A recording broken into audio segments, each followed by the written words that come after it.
हर्षित landmark, सपनों का घर जैसा आप चाहते हैं हम बनाते हैं। 1, 2 एवं 3 BHK ready position flats. Call 9827321321।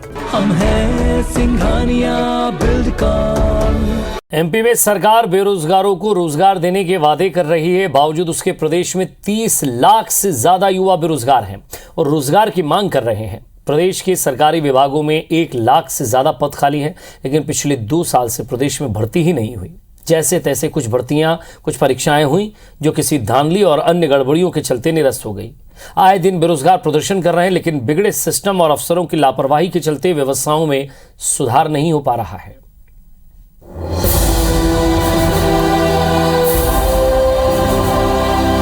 Madhya Pradesh में हर महीने 1 लाख लोगों को रोजगार देने का वादा करने वाली प्रदेश सरकार के खुद के विभागों में सालों से खाली पदों पर भर्ती नहीं हो रही है।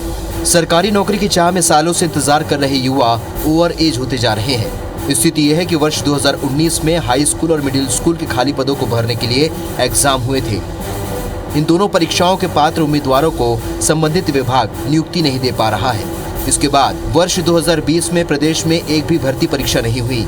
वर्ष 2020-21 में कुछ भर्ती परीक्षाएं हुई तो वो गड़बड़ी और फर्जीवाड़े की वजह से निरस्त हो गई। कुछ भर्ती परीक्षाओं के लिए आवेदन तो बुला लिए गए, लेकिन इनकी तारीख नहीं आ पा रही है। सरकार का दावा है कि जल्द ही भर्तियों का रास्ता निकाला जा रहा है। प्रोफेशनल एग्जामिनेशन बोर्ड जो था, उसने कहा है कि इस साल तो कम से कम कोई भी एग्जाम नहीं हुआ। तो हाल ही में आपने भी नहीं, उसमें जल्दी रास्ता निकाला जा रहा है उसका। पंजीयन कार्यालय के आंकड़ों के मुताबिक मध्य प्रदेश में वर्तमान में करीब 30,14,000 बेरोजगार हैं। इनमें करीब 27,55,245 शिक्षित बेरोजगार हैं। प्रदेश में हर साल 85,000 नए बेरोजगार बढ़ रहे हैं, जबकि सरकारी आंकड़ों के मुताबिक साल 2015 से अब तक प्रदेश के 73,126 युवाओं को ही सरकारी नौकरियां मिली हैं, जबकि प्रदेश में आरक्षक के 22,000 पद खाली हैं, पटवारी के 18,000 पद खाली हैं, इंजीनियरों के 10,000 पद खाली हैं, शिक्षकों के 40,000 पद खाली हैं, क्लेरिकल के 20,000 पद खाली हैं। बावजूद इसके सरकार भर्ती नहीं कर पा रही है। कांग्रेस इसके लिए बीजेपी पर हमलावर है। 3 साल पहले चयनित शिक्षक अब आत्महत्या पर आमादा हो गए हों, उस प्रदेश में भर्ती क्या होगी? और इसलिए नहीं होगी कि मध्य प्रदेश 2,53,000 करोड़ के कर्ज में डूबा हुआ है। सरकार कंगाल है और वही कंगाली के कारण नए पदों पर भर्तियां नहीं की जा रही। पिछले 17 महीने का औद्योगिक विकास का आंकड़ा देखेंगे तो वो बहुत प्रोत्साहन भरा हुआ है। जिस तरीके से आपदा को अवसर समझते हुए हमने आत्मनिर्भर मध्य प्रदेश की संकल्पना की, उसके बाद ईज ऑफ डूइंग में हमने एक लंबी छलांग लगाई, तो निश्चित ही प्रोत्साहन यहाँ पर निवेश को मिला है और उससे नए रोजगारों का भी सृजन हुआ है।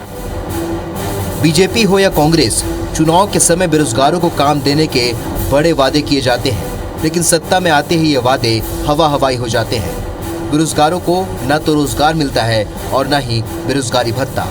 सुधीर दंडोतिया, IBC 24 भोपाल। तो वादे तो बहुत किए जाते हैं, दावे भी किए जाते हैं। कई बार पार्टियां अपने चुनावी घोषणा पत्र में अलग अलग तरीके से उसको शामिल भी करती है, लेकिन ज़मीनी स्तर पर कुछ दिखाई नहीं देता। युवा अगर बेरोजगार अगर प्रदर्शन करते हैं तो उन पर लाठियां भांजी जाती है। सुधीर दंडोतिया हमारे संवाददाता हमारे साथ जुड़ गए। सुधीर, अगर हम कॉलेज स्तर से बात करें तो तैयारी करते हैं परीक्षाओं की, कॉम्पिटिटिव एग्ज़ाम की, और जब तक परीक्षाएं आती तब तक पता चलता है कि आप फॉर्म भरने के लायक एलिजिबल ही नहीं, आप ओवरेज हो गए। देखिए, निश्चित तौर पर बड़ी विडंबना है विजय स्कोर। एक बड़ा जो बेरोजगार युवक है उनके साथ में एक बड़ा धोखा या बड़ा छलावा इसको कहा जा सकता है। मध्य प्रदेश के अंदर पिछले 3 साल से कोई नई भर्ती जो है सरकारी महकमे के अंदर बड़े स्तर पर नहीं हुई है, जिसका खामियाजा प्रदेश के युवाओं को भुगतना पड़ रहा है। और ओवरेज होने के कारण हज़ारों की संख्या में हर महीने जो युवा हैं वो ज़िंदगी भर के लिए बेरोजगार होने के लिए मजबूर हैं। लिहाजा बात की जाए तो इस साल भी किसी भी परीक्षा के होने की संभावना काफ़ी ज़्यादा कम जताई जा रही है, क्योंकि मध्य प्रदेश के अंदर जो सरकारी परीक्षाओं की की भर्ती कराने वाला जो बोर्ड है, प्रोफेशनल एग्जामिनेशन बोर्ड, उसके अंतर्गत इस साल का कोई शेड्यूल परीक्षा को लेकर नहीं है। प्रदेश के अंदर जो भर्ती हुई भी है, चाहे हम चयनित शिक्षकों की बात करें या फिर प्रदेश के अंदर दूसरी परीक्षाओं की बात करें, उनको अभी तक अपनी नियुक्ति का इंतजार, और ऐसे में प्रदेश के अंदर लगातार जो बेरोजगारों का आंकड़ा बढ़ता जा रहा है, वो निश्चित तौर पर युवाओं के लिए एक अच्छा संकेत इसको बिल्कुल नहीं कहा जा सकता।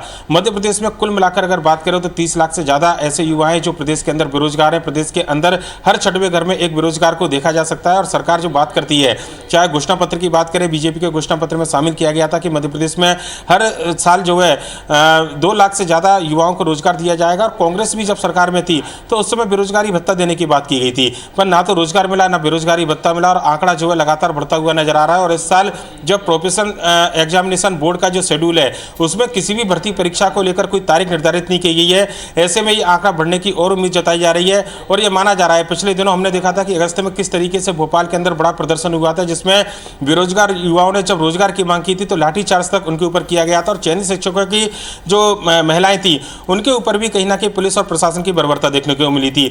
लिहाजा एक सियासी मुद्दा हो सकता है बेरोजगारी को लेकर, पर लेकिन रोजगार को लेकर कोई ठोस कदम नहीं उठाए जा रहे। और खासकर बात करें सरकारी महकमे के अंदर मध्य प्रदेश में 1,16,000 से ज़्यादा पद खाली हैं, कर्मचारी रिटायर्ड हो रहे हैं, पर नई भर्तियां नहीं मिलने से कम युवाओं के सामने सरकारी नौकरी के अवसर काफ़ी कम नजर आ रहे हैं। विजय, वाकई अब इस और सरकार को ध्यान देना ज़रूरी है। ऐसे में कई ऐसे विभाग हैं जहां पद खाली पड़े हैं और साथ ही साथ नई भर्तियों का युवा इंतज़ार कर रहे हैं, ओवरेज हो रहे हैं। ऐसे में सरकार को इस तरफ प्रमुखता से ध्यान देना चाहिए। सुधीर, बहुत बहुत शुक्रिया इस तमाम बातचीत के लिए।